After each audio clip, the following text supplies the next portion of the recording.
ఈ ఈ నేను చెప్పిన ఇది పానిక్ బయ్యింగ్ ప్రజల తప్పు.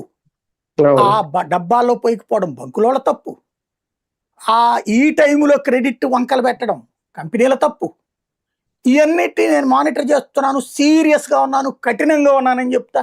గ్రౌండ్ లో చేయలేక డబ్బులు ఇస్తాం తప్పు. 2 ట్యాంకర్లు పెండింగ్.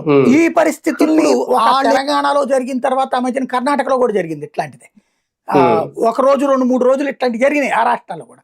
అది చూశాక దేశవ్యాప్తంగా ఎలర్ట్ కేంద్రం చేసిన ఫాలోఅప్ చేయకపోవడం వాళ్ళ తప్పు. ఈ అందరి తప్పు ఇవాళ పానిక్ పరిస్థితి.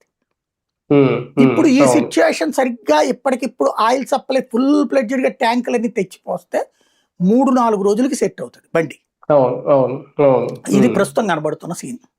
కానీ ఒకటిసారి ఇక్కడ డీలర్ కి స్టాకిస్ట్ కి మధ్య జరుగుతుంది. మంత్ ఎండింగ్ వచ్చేసరికి వీళ్ళు మీరు ఇందాక అన్నట్టు ఆ క్రెడిట్ లిమిట్ సంబంధించి ఇందులో ప్రభుత్వం ఎంతవరకు జోక్యం చేసుకుంటది, ఎంతవరకు ప్రభుత్వం చెప్తే అక్కడ స్టాకిస్ట్ ఉంటాడు, డీలర్ డబ్బులు పెట్టుకునే పరిస్థితి అయితే ఉండదంట బయట. ఎందుకంటే మళ్ళీ వాళ్ళకి 1వ తారీఖే ఆ లిమిట్ మళ్ళీ రెడ్యూస్ అవుతుంది. అప్పుడు ఆటోమేటిక్ గా మళ్ళీ ప్యానిక్ సిచ్యువేషన్ ఉండదు, బయటకు వచ్చేస్తాం, మళ్ళీ నో స్టాక్ బోర్డులు తీసేస్తారు. కానీ ఈ వారం రోజులు పరిస్థితిని కంట్రోల్ చేయడం అనేది ప్రభుత్వం వల్ల అవుతుందా, లేదు చంద్రబాబు నాయుడు గారు చంద్రబాబు గారు ఇచ్చే ఆదేశాలు పైకేనా? నాకు అర్థం కాదు ఎవరు మోసం చేస్తున్నారు. డీలర్లు ఎందుకు అబద్ధాలు చెప్తున్నారు?